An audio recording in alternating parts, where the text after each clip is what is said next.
Hello and welcome to episode 10 of Adventures in Happiness, hitting the double digits. Finally, that's a super big thing. Thank you, Jazzy. My name is Vanessa Kinsey. I am passionate about authenticity, simplicity, and connection. My philosophy is based on taking radical responsibility for your own happiness. And this is my show where I introduce you to people who are doing just that. Here with us today, I am so excited about this, is the new Mrs. Jasmine Shea. Oh. Thank you. So glad to be here in the 10th episode. That's amazing. Congratulations. Yeah, thank you. Thank you. And I actually practiced your maiden name.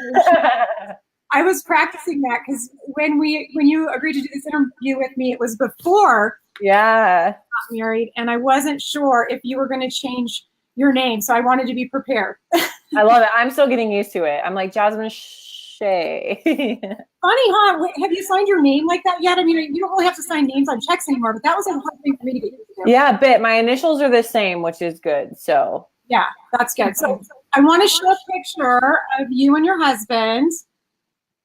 Aw. So cute. Tell us about, how did you meet him, first of all? We actually met online, well, on an app rather. So I had moved to California and was living with two of my guy friends and decided I wanted to live by myself. So I moved out and said, okay, I guess I'll start dating now, and was on an app and saw him, and we actually had a similar circle of friends. And I think he had seen me at a gym one time because I had an Instagram at that time, and we had a really fairly close mutual friend, but we never connected the dots. And then when he saw me on the app, he reached out, and then we hung out, and we pretty much became exclusive from that time. Okay, I thought you guys met. I remember when this happened, and I remember when you met him, and I thought you guys were so perfectly suited for each other from the get-go. And I just was like, I bet you, and I didn't look this up because I wanted to hear it from you. I bet you they met at the gym, and it's funny that you did it because yeah. But you guys you're so similar, and I know actually, here's a thing, Jazzy, you're never going to believe this. What was your wedding date? September 20th. Okay. I've been dying to tell you this. You picked a really great wedding date. My husband Brandon and I met on September 20th, 1990. Oh. We got married on October 20th, 2000. Ever since, so we've been together for 21 years. We just celebrated our 18-year wedding anniversary last weekend. Congratulations. Thank you. Mm-hmm. Here's the thing. Every 20th of every single month since we met on September 20th, 1997, we celebrate and acknowledge that day. And so just know that when you're celebrating your anniversary, we also think that September 20th is a really magical, life-changing day for us too. And I thought that was a really funny, love that connection that we had. And I love that you talk about that, how you just told me you met him, because you have funny things like this happen in your life, how you get connected with things. And I love that about you. I also love that you are a cat lover. Yes, they're somewhere. Introduce you to. Oh, that's the day I got him. That's the day you got him? Yeah, we're in the car heading home. Oh my God. Was he a kitten at that time? Yeah, I think he's like 12 weeks in that picture. Oh my God. 16 weeks. So cute in those eyes. And when you take your pictures together, and then you have this other adorable cat too. Oh, it's Abigail. Yours. I love that she's helping you. Yeah, that was my tripod for the day, their cat tree. And she's like, this is my cat tree. That look that she was giving you, like, no, you can't use this. One of the things that you started doing recently that has just cracked my heart wide open is this. I want you to tell us a little bit about my heart. Oh. Yeah. So So you started working with tell us the story about this rescue, how you got involved with that and what you're doing. Yeah, so we recently moved to a new city because my husband, he transferred schools. So we moved about 45 minutes away from where we were. And I vowed to myself that I wanted to just get involved in new ways. So I had found the Facebook group for the city and I made a big introduction post about us because people are posting on there dozens of times a day. Like, do you guys have a recommendation? And so I introduced ourselves and I explained a little bit about us and that we like to go hiking and I have cats. And there were hundreds of responses on that, which was amazing. But someone had responded and said, oh, we actually walk the shelter dogs at our local shelter every Sunday morning if you two want to come. Oh. So we moved here on a Friday. And then that Sunday, Mike and I went to the shelter and anyone in the community can come. And it's a really small shelter. It's in like not a shopping mall, but a parking lot with a bunch of really small shops. And all the dogs are just crammed in there. So these Sunday hikes are their opportunity to walk for 4 miles. And you can just take them out. And I just absolutely loved it. I've always loved animals. I grew up with dogs. And so that hike, again, where anyone in the community can come walk the dogs, I was like, this is what I want to be doing. And I hadn't ever volunteered at a shelter. We adopted Lady Abigail from a shelter. So anyway, my heart has just always been with animals, and I started walking them and seeing their face just light up for the couple hours we had them. So I went to a volunteer orientation at the shelter to become an official volunteer because I was like, not only do I need more of this, but the dogs need more of this. And I just saw how we can truly make a difference. So now I spend a lot of my time every week just going to the shelter and just showing them love and taking them outside. And some of the dogs, they don't even get to go to the bathroom on dirt. So just taking them outside for 10, 20 minutes just really brightens up their day. So that's what I've been doing. I love that. I love that so much. I love the pictures that you show. You always, I guess, do you do it every Sunday? Is that the day that you do it? Well, that's for the hikes. I didn't go this morning, but Mike and I, and then my friend with me last week, we'll still go on Sundays. But now that I'm an actual volunteer and have gone through orientation, I can go any day. So I'll just go in the afternoons or the morning. It really just depends. And they really captured my heart, and seeing how much we can make a difference. I now donate 100% of all my cookbook sales to this shelter because, again, I see firsthand. They posted yesterday, like, we need trash bags. And it's just the littlest things that they need. So I've really been feeling and feel compelled to help these animals for sure. I love that, Jazzy. As I told you, my big dream is to just have a huge farm and just take all the animals. I love all animals. I am so passionate about that. And all my animals have been rescue animals. I have 2 rescue dogs now. You might get to meet one of them. One of them's here sleeping under the bed. I'm also a big proponent of adopting not just puppies, but adopting older dogs. That senior dogs have so much to offer. They are they're already house trained usually. Yeah. Everybody wants a puppy, and I don't know. I've had a puppy once, and it's a lot of work. It was actually more work than having kids. Yeah. And so whenever I hear somebody saying that they want to get a dog, I'm just like, please, can you look into these shelter dogs? The senior shelter dogs or the older dogs are just such amazing creatures. And if you're ever lucky enough to be loved by an animal, you're lucky. So I don't know. Did I just lose you, Jazzy? It seems like I did. I don't know. Are you still here? There she is. I lost you there for a second. I think I'm back. Can you guys hear me? Yeah, there you are. Sorry about that. I was hearing everything you were saying. No, I've had that happen before where so you could still see me because I couldn't. You were like, yeah, okay. I'm good. Okay, good. Okay, so let's take a seat in the way back machine and talk about buckle in. Do you remember your very first post on Instagram? I do. And only because, yes, I was going to say only because I look back, it was boiling sweet potatoes. And post actually makes me feel some feels and makes me so grateful because, I mean, literally, if I can create recipes now, then my mission really is to show people that anyone can, and that's evidence of that. Yes, and that is why you are my entrepreneurial superhero, because you have figured out a way, well, for lots of reasons, and I'm going to talk about those, but you have figured out a way to get paid to eat. And I can't think of anything more. Who doesn't want to like get paid to eat? You know, figure that out. That's true. So I have been following you on Instagram pretty much, like I said, I feel like you invented Instagram because I got on Instagram. I joined Instagram in July of 2012, and I didn't get it. I did not understand Instagram. I didn't. I still don't. I think just this past year I'm getting more comfortable with it.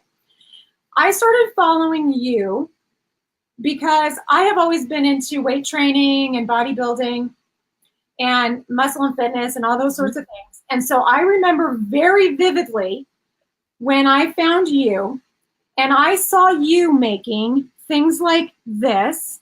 Okay, so you were making... Oh, that's so long ago. That's so cool. I love that you have these, by the way. You were making protein cookie dough because I'm from the era of bodybuilding where my diet consisted of, and I had my macros down to the 10th of a gram, of 125 grams of protein, 125 grams of carbohydrates, and 20 to 25 grams of fat. And what that was made out of, or you know what comprised that was broccoli, eggs, hard-boiled eggs. That was back before when I still ate meat. I don't eat meat. I'm vegetarian, or I eat fish. But anyway, and then I would eat boiled chicken or turkey breast. And disgusting protein shakes that you couldn't even stand the smell of them because they were full of chemicals. Okay, so here you come along, and you are making like that, what I just showed you, and then you're also making this, and this blew my mind. I didn't know what pictures you were going to put up, by the way. That was one of my most popular recipes. That actually really catapulted my Instagram growth, by the way. It's in one of my cookbooks, so, that's really cool you put that up. Yeah, that really, people didn't know that you could get so creative, and that's really when it's like, wow, people are interested in this. I just want to make more and show people more possibilities. That my mind was blown. What's the secret ingredient of that? I think that's the one with chickpeas, right? Exactly. Yeah. And that is the one that I made because I was like, there's no way. First of all, now I'm going to be able to eat chickpeas. I mean, I'm going to be able to eat peanut butter cups, first of all. And I couldn't even believe. And so I made this. I remember making this when you posted this recipe up there, and it was mind blowing to me that you could do this. You're the first person that I saw being so creative about things like that. How did you start doing that? How did you? Oh man, that is the OG jazzy things right there. I don't really know where it like the official switch, but I do know that it all started because I love food. And that was after I decided to make a change in my life and to start implementing healthier decisions into my life. So I said, well, I'm not sacrificing my love for food.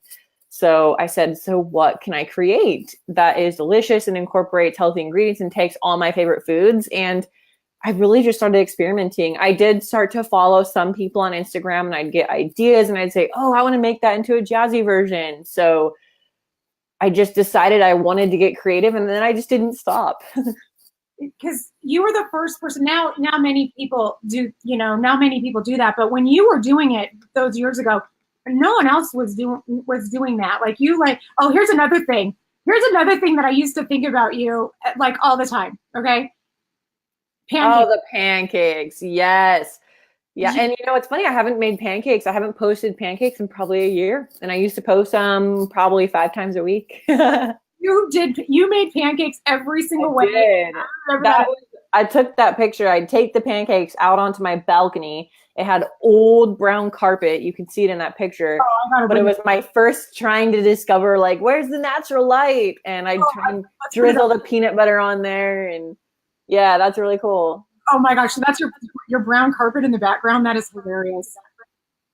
That is, Yeah.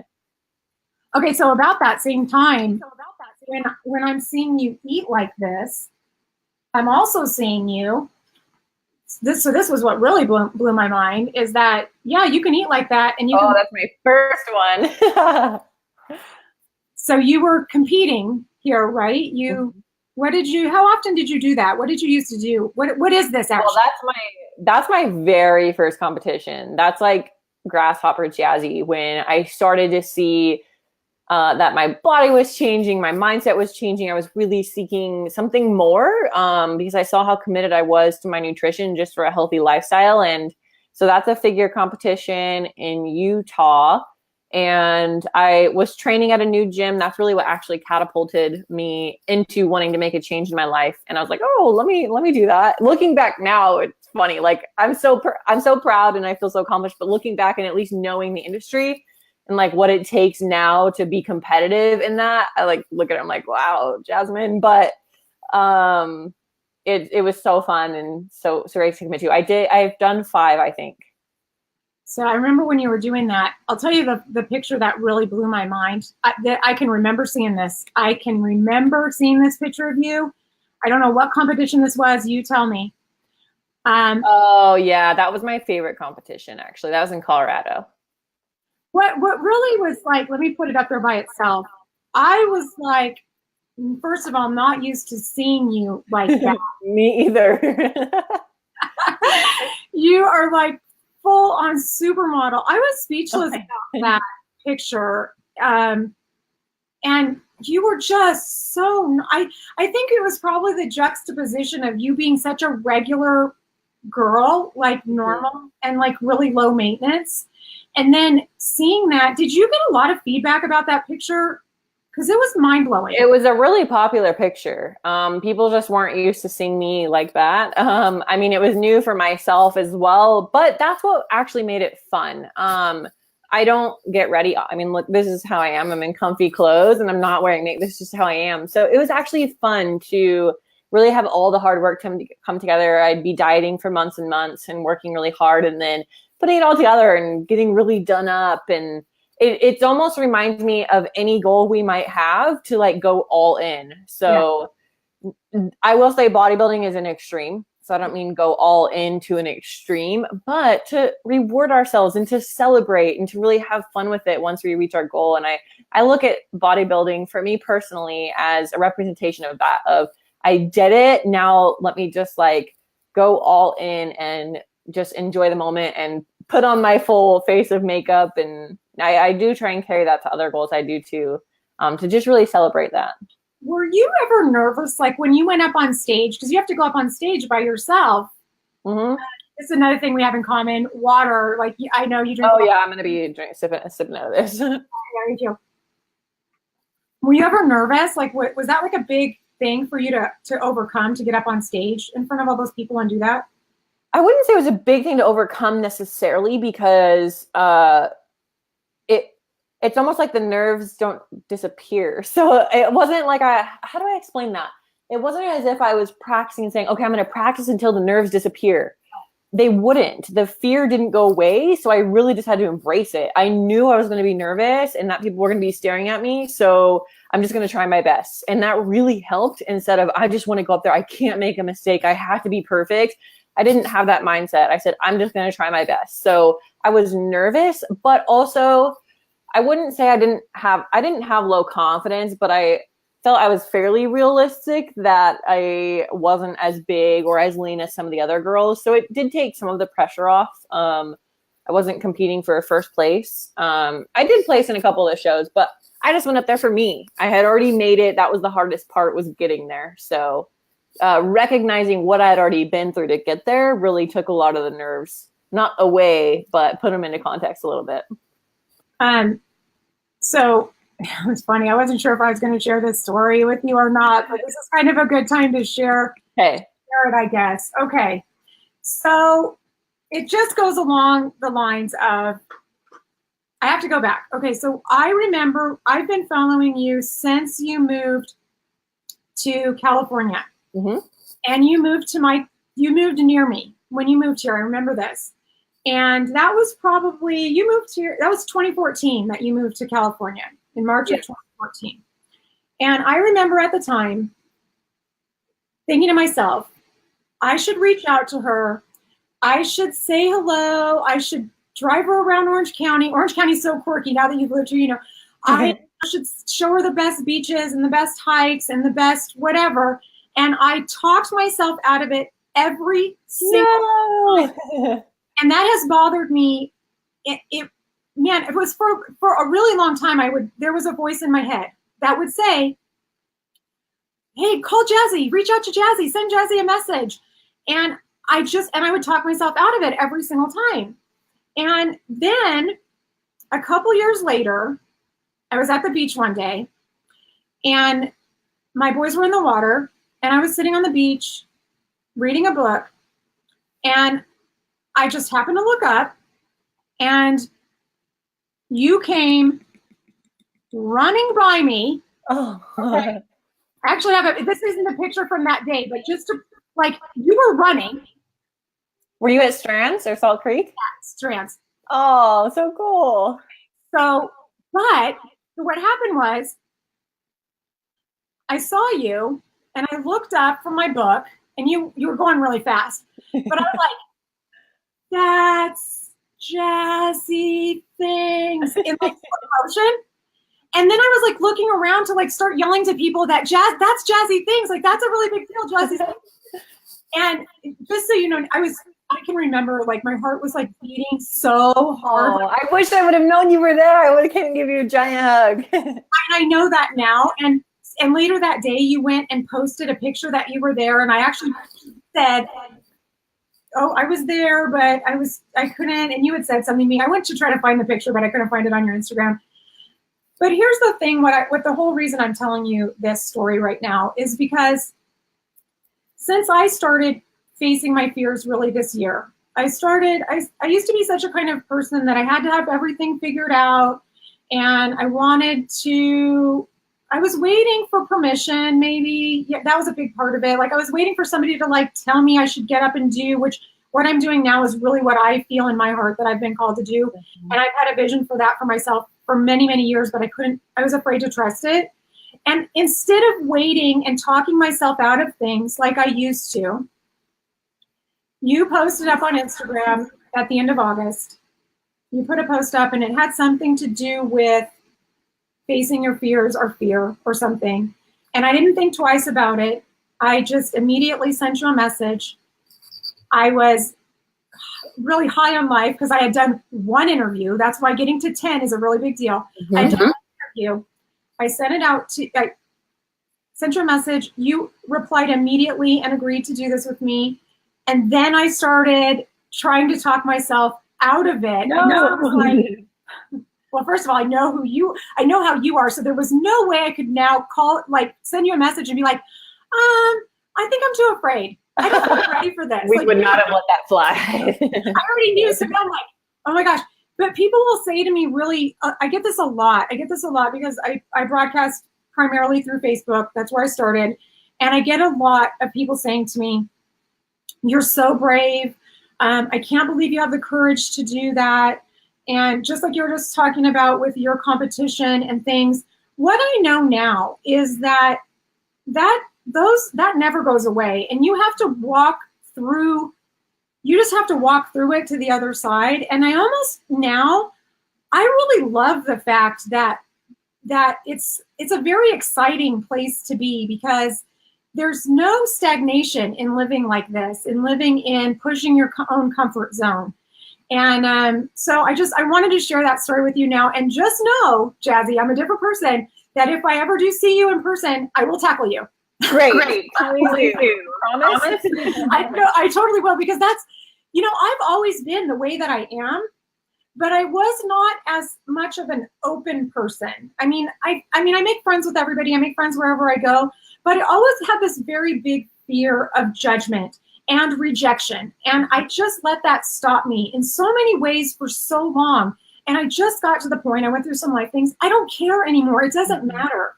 And living like this is so much more fun to push your comfort zone than it is to sit around and be afraid about things, you know? Yeah. So, so let's talk about like I love your story on Instagram on how you got started with Instagram, because did you have a vision back at that time where? No. In terms of starting my Instagram? Yeah, well, like what, when you started it, you started it, why did you start it, first of all, I guess is my first question. Yeah, I really started it for myself at the time, which is crazy to see how it's evolved, because now it's not about me at all. It's about how can I help the most people as possible. But when I started, it was really just my own motivation and to hold myself accountable. And it very quickly started to grow. So I was sharing things about my workouts and almost like a diary. It was helpful for me to talk about things I was feeling or things I had accomplished. So that's really how it started. And I started to do more of that. And as I mentioned, I love food. So I started experimenting and posting recipes. And that's where I started to grow, because I was creating content that was replicable and people loved it, which is amazing. I'm so grateful. And so they would recreate my recipes and then tag me. And then that would happen hundreds and thousands of times. And I didn't have that vision. And I think I don't want to say that that's why it grew, but I do feel because I wasn't trying to get big and grow Instagram and get more followers, that I've really aimed to show up from the beginning just authentically. And people ask me, how do I grow on Instagram? And it's you just be yourself. There are so many people out there who have great Instagram growth strategies and they work, but those won't work unless you're consistent and you're yourself. So that's how it really started. I was in my corporate job and I was posting on Instagram, and then I did see that people started repost my recipes. So I just wanted more of that. It's almost like an endorphin hit. I know they talk about that and like our brain wiring, how we're getting an endorphin hit from that feedback we see on social media. And I'm like, wow, people like this. I want to create more, help more. So that's really how it started.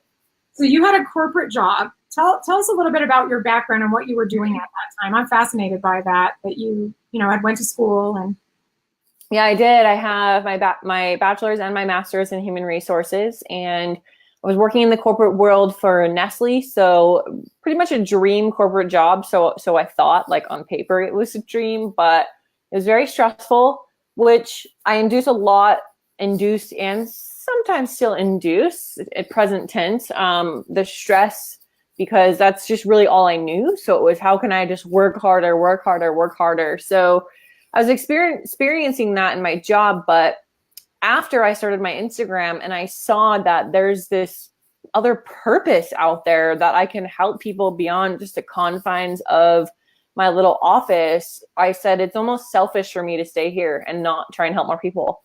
And I just saw the possibilities, and I did create a cookbook while I was in my corporate job. So I released my cookbook and people wanted it, and it had really nothing to do with the monetary earnings from the cookbook. It was that people wanted it. And again, the more time I spent in my corporate job, the less time I could spend creating recipes and helping people and showing them what's possible for them in a healthy lifestyle. So I launched my cookbook, and then the next weekend I quit my job. And I was like, if I can't figure it out, then that's on me. If I can't find a way to make money or be creative or impact people, then that's my problem. It's no one else's. So I took full responsibility and came out with many more cookbooks, started doing cooking workshops. And even to this day, I mean, I don't sell as many ebooks, at all. So I've transitioned to donating those proceeds and starting my membership and really just finding new ways to get into families' lives across the world. So that's really where it began, was making the decision to not make the selfish decision. And I'm not saying people in their corporate job are selfish. I'm not saying that at all. But I did see the potential and the possibility to impact so many more by stepping into that and by being a different person. So that's what I had to do. Yeah. Wow.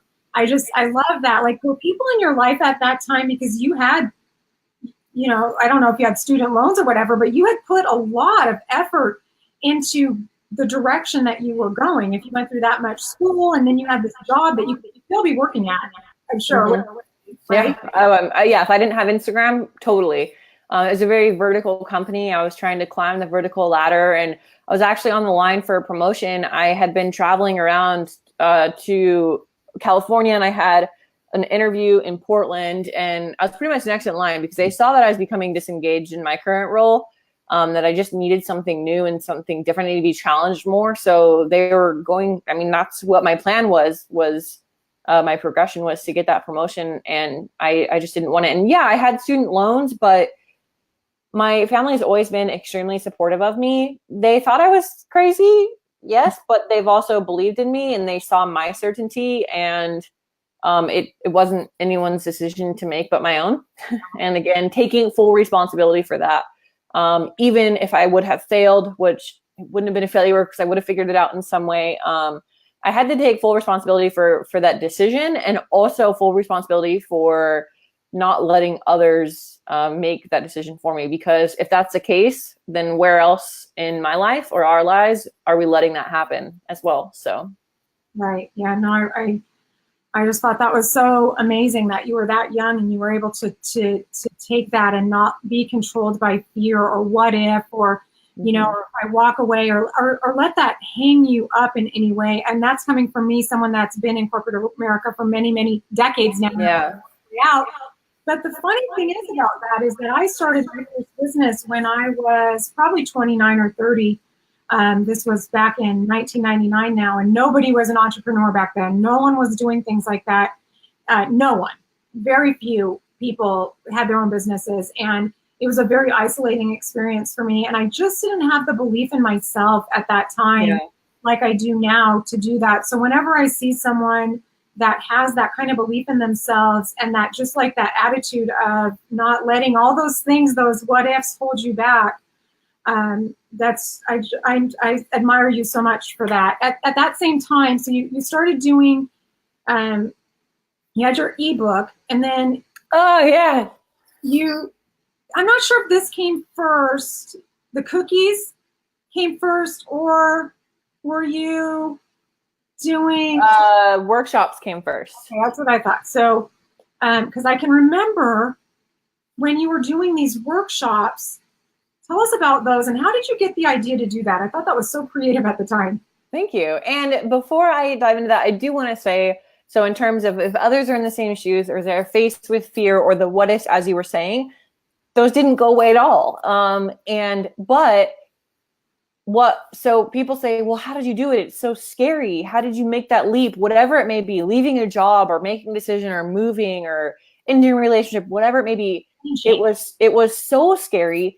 But what was scarier was not making the change and staying exactly where I was. So I just wanted to mention that it wasn't not scary, but it's the same as the competing. It's just pushing through that fear and figuring out really what it's costing me to not make that decision. So, okay, now fast forward the workshops. That all started because I had my ebooks. And then actually, I can think of who it was. Her name was Bonnie. And when I lived in Utah, she said, hey, do you want to do a cooking demonstration? She owned a gym. She's like, you can come to my gym and we can do $10 a person and you can teach people how to cook. So I thought of a little outline, and with my human resources background, I had training experience. So I love that. I love presenting and training. And from there, I was like, wow, I love this. I was able to kind of jump out of Instagram and be face to face with people and teach them in person. So I started to do my workshops and then did Jazzy Cookies, and now your dinner is planned, and it's all just kind of. Well, let's not skip over because I really want to talk about this, because your workshops, you were traveling all over. Doing those. Yeah. So it was pre-cats, pre-boyfriend, pre-husband, and it was a lot of fun. I actually do want to start getting into them more. I did do one this summer. It was a really big one. So I want to look into doing more mini workshops. But yeah, I would just reach out to people and say, hey, where in the world or where in the nation are you at? And do you have a space? Do you have a gym or maybe a community center or an apartment office, like something that we can be in, even if there's not a kitchen? And people would reach out and they're like, yeah, here's my space and I'll pick you up from the airport and you can stay with me. And that's just what I did. And I hopped around to probably 40 different locations, and I really do miss that. So I do want to find somewhere to go again. And yeah, Jazzy workshops, that's what I call them. I thought that was so neat because I know that you really love to travel. That's what I got from watching you through these years. And it just seems so cool that you were incorporating. Here I'm sitting in the, like taking a back seat and just watching you do all of this stuff. And it seems to me that it was coming together. And I guess it is that my perception actually is probably right, that everything seemed to unfold for you very organically and authentically for who you were. And yeah, absolutely. I love that about you, because especially in this age of hustling everything, and everybody's just out like just trying so hard to make things happen.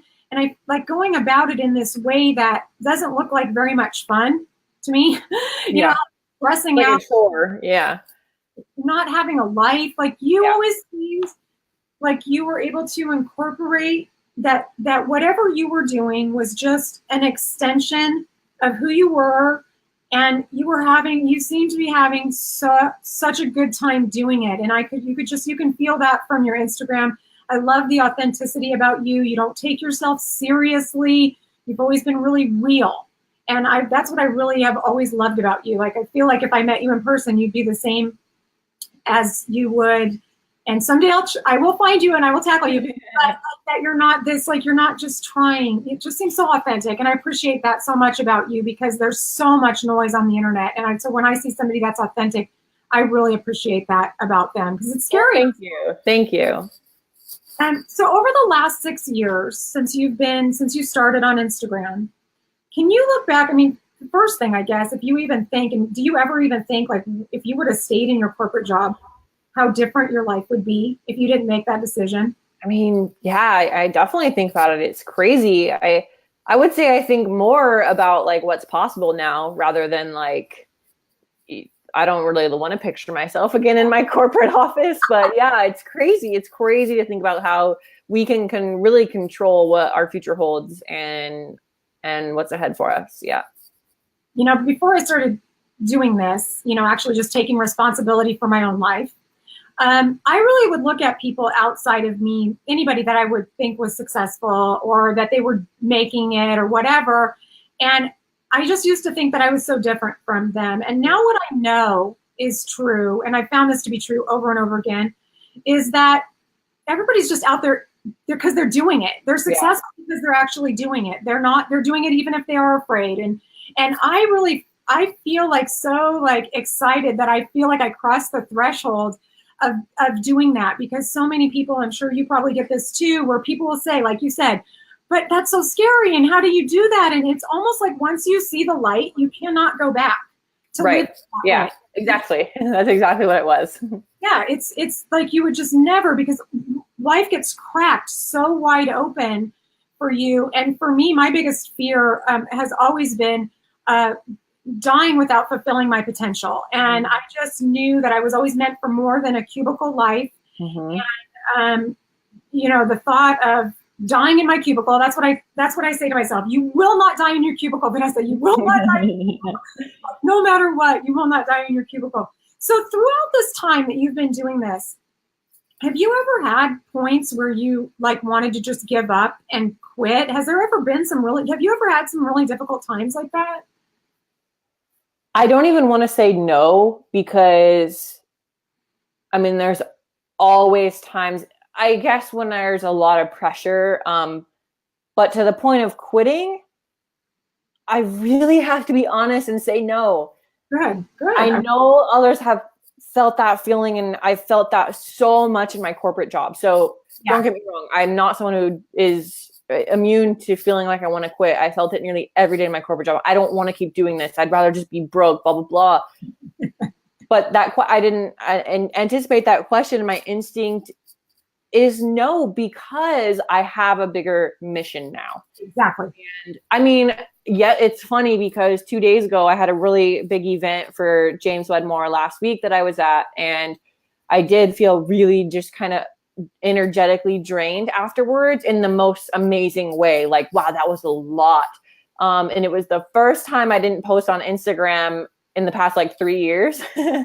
And I felt it. I was like, wow, like I don't really want to post right now. I just don't even want to do Instagram right now. I've never really felt like that. So there's like little mundane kind of tasks, and not even tasks, little things like that where I'm like, oh, I just don't want to look at it right now. But do I ever think of quitting and walking away from what I'm creating and what I know I can do? I don't, because it's not about me. It's not about me. It's about how many people can I help. And I love the life it's creating for myself and that I'm creating for myself with being able to travel and meeting new people.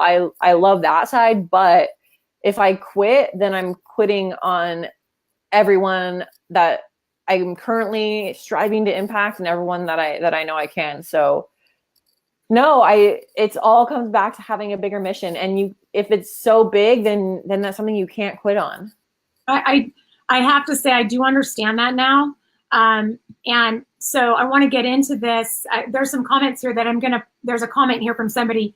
I want to get into this. And I didn't think that you were going to say I thought you would answer no. I really did, because I felt from the beginning you've been so connected. And I think that's the whole thing. When you're connected with this purpose that's much bigger than you.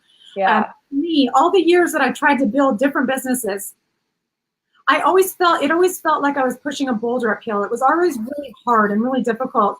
And now that I'm being pulled towards something, it's such a different feeling. And I started out this is going to be fun for me. And I've lived and grinded and been miserable enough. I know how to do that what I'm doing here is going to be a reflection of who I am, and a reflection of what is inside of my heart. And I am not going to grind away at it. Yeah. And so I do want to make a point though. So you have posted on Instagram every single day since you started? Yeah. Wow. Well, maybe not since I've started, but at least for the past few years. Okay, because the last time I checked, you have 6,335 posts on Instagram. I know, it's a lot. A lot of times I post multiple times a day. But I always like to post something because I'm like, what can I share today? But yeah, so sometimes they're like, want to quit Instagram? Yeah. But not like quit my bigger mission. No, it's just those feelings. But yes, you reciprocated that. Exactly what I meant is just having that bigger mission. Well, and your Instagram I loved as I was going through, and it took me like a really long time to get to your very first post. Yeah, it was a while ago. That was a really long time to get your very first post. I'm like scrolling and scrolling, and then I'm looking at all your adventures, and like, oh, I missed that. I didn't ever see her, but I remember when you went to like Denmark or something, and you always post about food, which is what I love about that. So now let's get into talking about, because I thought this was a really fascinating story about you, about how you met and hooked up with James Wedmore. Yeah, hooked up virtually. So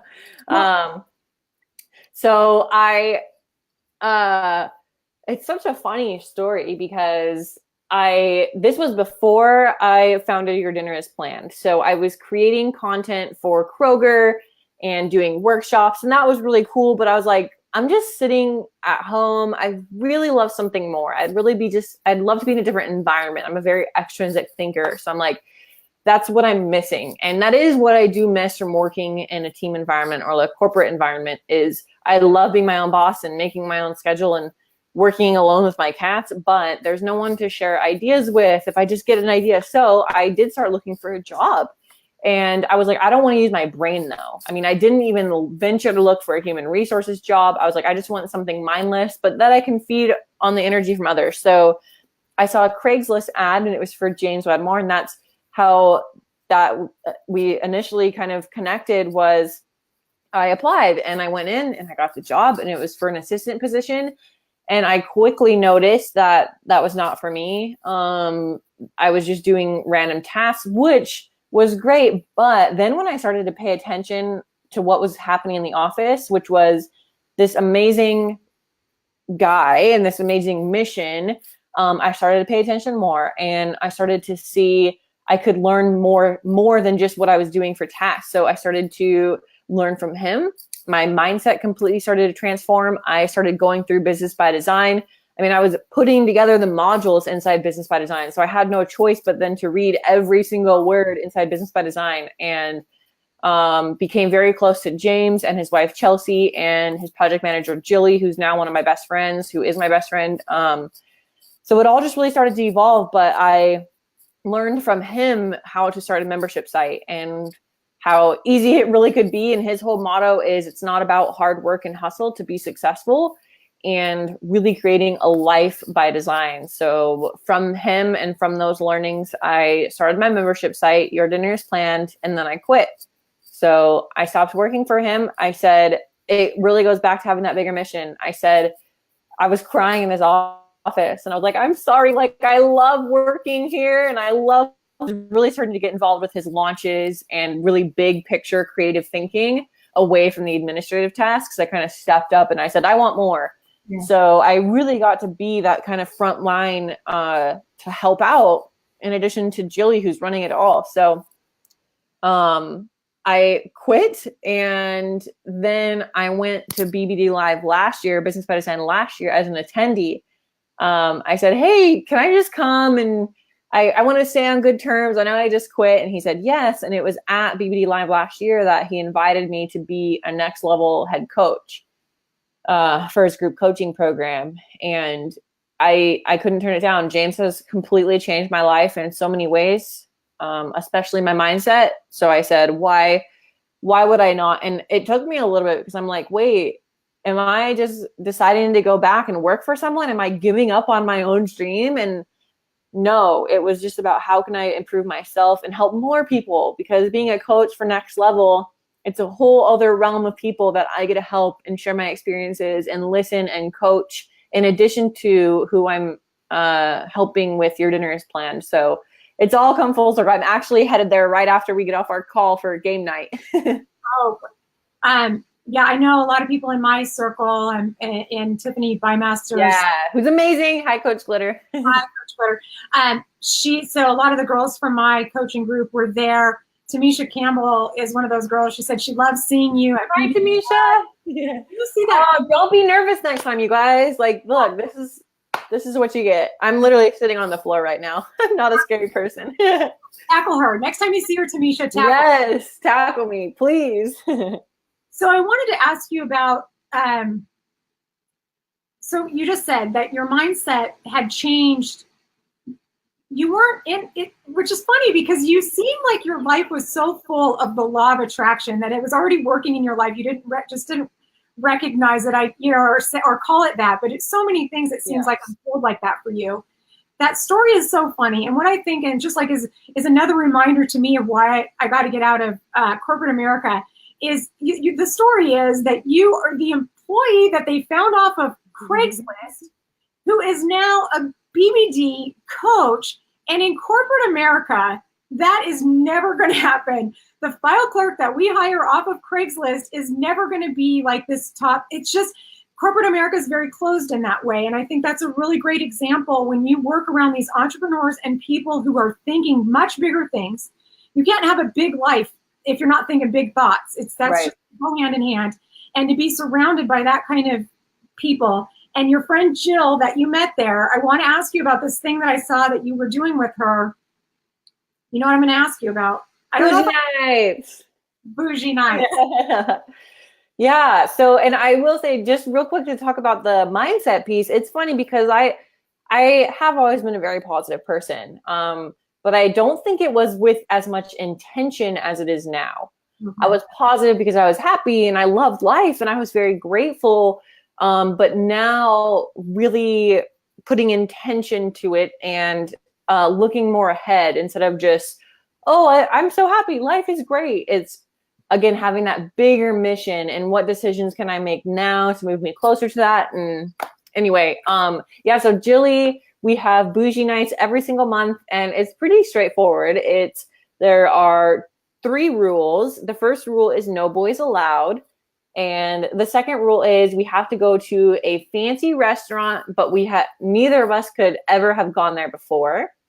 And the third rule is we have to spend the evening just talking about our goals. So we just talk and just share what we're working on, maybe where we're stuck and how we can support each other. And it is just a night filled with positivity. And we call it our bougie night of abundance because we go to a fancy restaurant.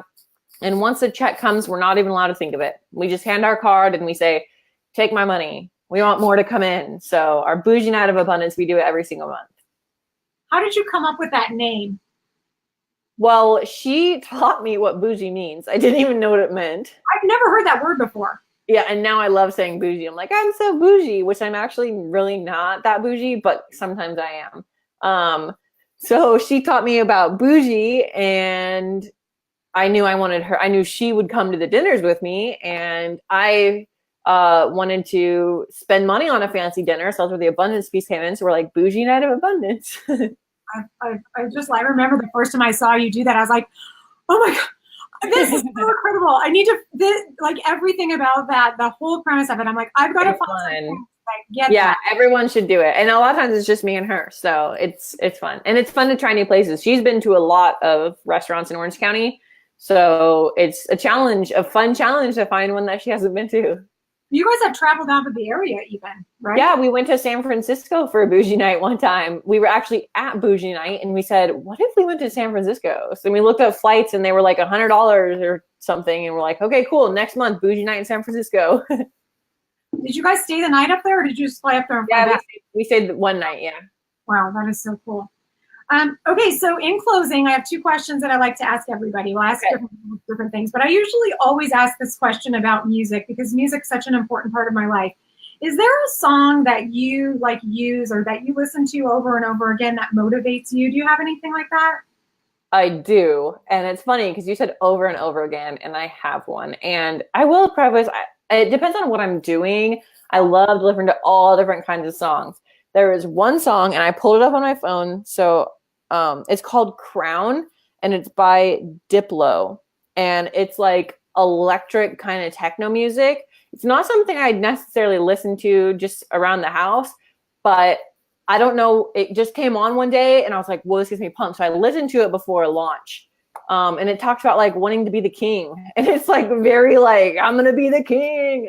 But it just pumps me up. But I really interpreted it to mean like, I'm going to be the best I can be and I'm going to show up. So I play that on repeat on loud. I'll sit in my car and I'll just crank that up. And I love that song. So if the lyrics are bad, then just don't listen too closely. I don't even really know what all the lyrics are. There's the beat and like, I'm going to be the king.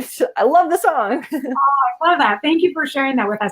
Okay, my last question for you.